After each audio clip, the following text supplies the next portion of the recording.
Hello friends, কেমন আছো সকলে? আজকে একটা নতুন ভিডিও নিয়ে এসেছি অন ওমেন্স ডে সেলিব্রেশন।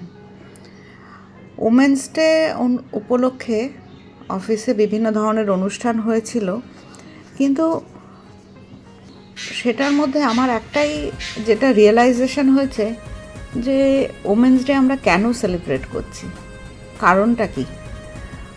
আমরা তো সবাই জানি আমরা ওমেন, বাট আমার মনে হয় আমরা ওমেন জানলেও আমরা যে আমাদের নিজেদের ভ্যালু কতটা সেটা বোধহয় বুঝতে পারি না, বা আমরা কী কী করি বা আমাদের কতটা করা উচিত, আমাদের কী কী কেয়ার করা উচিত নিজেদের প্রতি, এবং শুধু নিজেদের জন্য না, অন্যরাও অন্যদের মধ্যে যাতে অ্যাওয়ারনেসটা বাড়ে সেটার জন্যেই কিন্তু এই ওমেন্স ডে সেলিব্রেশন। তো আমাদের ছোটোবেলায় কিন্তু এরকম মা ঠাকুমা আমাদের এরকম ওমেন্স ডে সেলিব্রেশন আমি করতে দেখি। যা হোক, আমাদের ওয়ার্কশপ থেকে কিছু ছবি দেখাচ্ছি। আমাদের একটা পোস্টার বানাতে বলা হয়েছিল। দেখো সবাই কত, আমরা একটা গ্রুপ করেছিলাম, টিম। এই টিমের মধ্যে সকলেই আমার থেকে ছোট, কিন্তু তাই বলে আমরা কিন্তু কেউ আলাদা নয়। At the end of the day we are all women. তারপর বিভিন্ন রকমের ফান অ্যাক্টিভিটি হয়েছিল, যার মধ্যে দিয়ে একটাই জিনিস বোঝানো হচ্ছিল যে তোমার রোলটা কি, তোমার ভূমিকা কি, কেন তুমি ইম্পর্ট্যান্ট, আর কি করা উচিত অন্যদের মধ্যেও অ্যাওয়ারনেস বাড়ানো।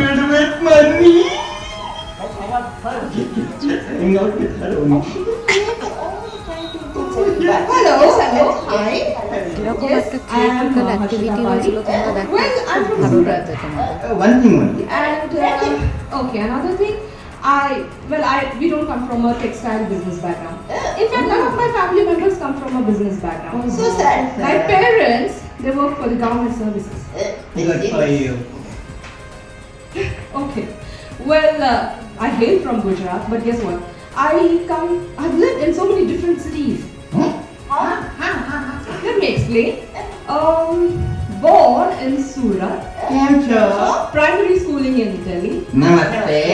Secondary schooling in Vellore. Vanakkam. Then graduation in Karnataka. Namaskar. And then work in Kolkata. Namaskar. Namaskar.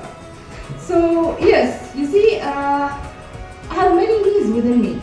Just like India, many India within one India. No, many. That's only one me. One me. One India. Singular, plural. She's confused here. Celebrity এসেছিলেন মন্দিরা বেদি, তো ওনার নিজের জীবনের কিছু গল্প বললেন, তোমাদের সঙ্গে কিছুটা শেয়ার করলাম, দেখো কেমন লাগে।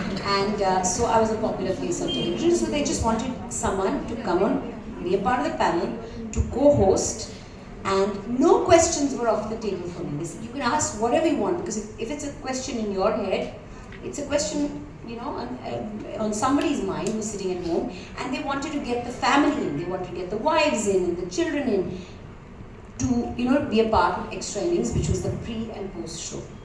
So firstly, let me tell you, it was not like easy for me to get the job. It was a very, very hard one. I didn't just breeze into it. I had to do 3 auditions. I was seen at the 2002 Champions Trophy because I bought my own ticket to go and watch the cricket. They said, "Oh my God, what is she doing here?" Because only celebrities only get flown to various places. They never buy their own tickets, of course. But I was one of those who bought my ticket to watch the cricket. So they had me at the back of their mind as someone who likes cricket. And then they called me in for a meeting, and I just went in for the meeting cold, thinking, I don't know, maybe it's for a TV serial or something. And then they said, you know, the 2003 World Cup is coming up. Would you like to host it? And I said, wow, would I like to host it? Of course I'd like to host it. Yes. You tattooed, because gratitude, like I said, is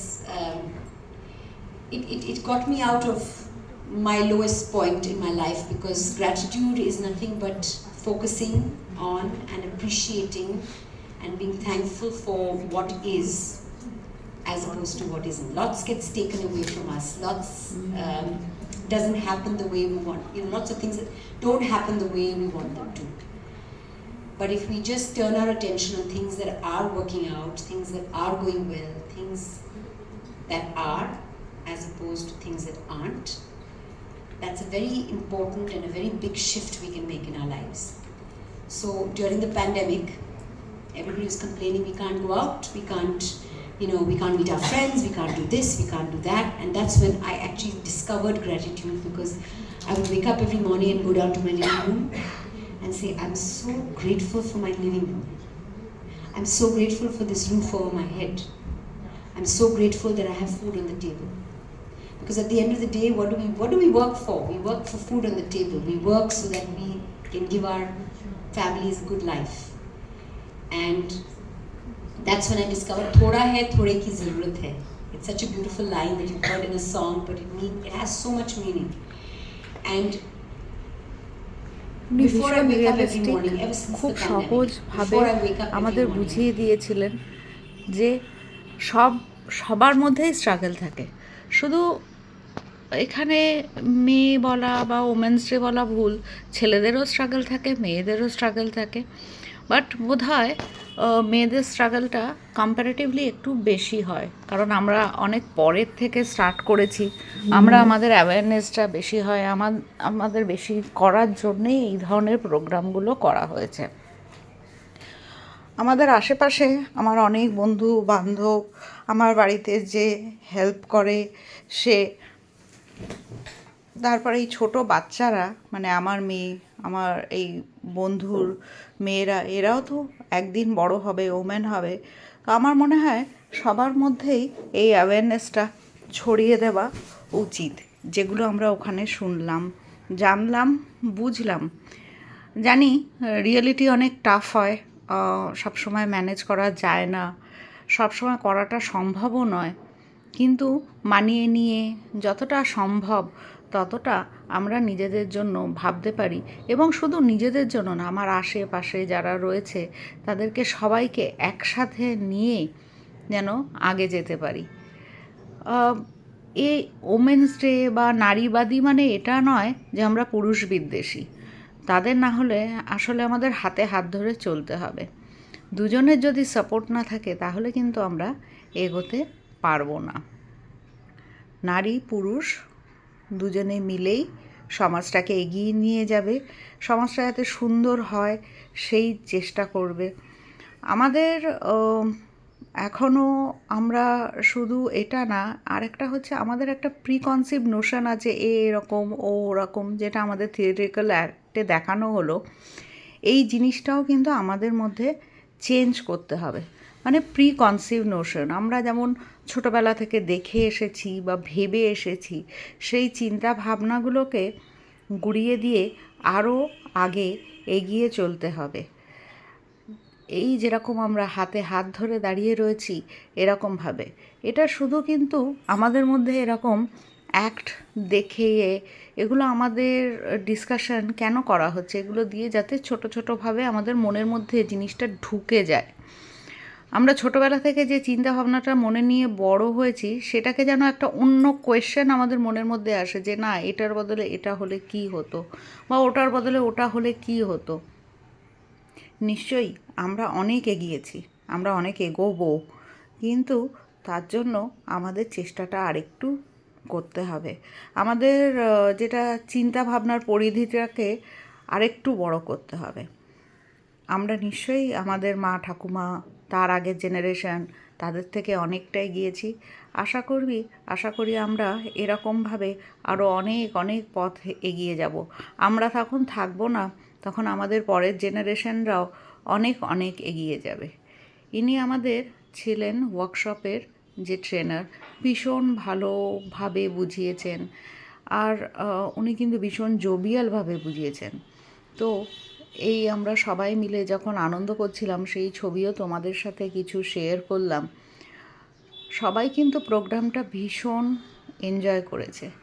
মন্দিরা বেদি, ওনাকে as a person আমি ওনাকে follow করি, ভীষণ ভালো এবং down to earth.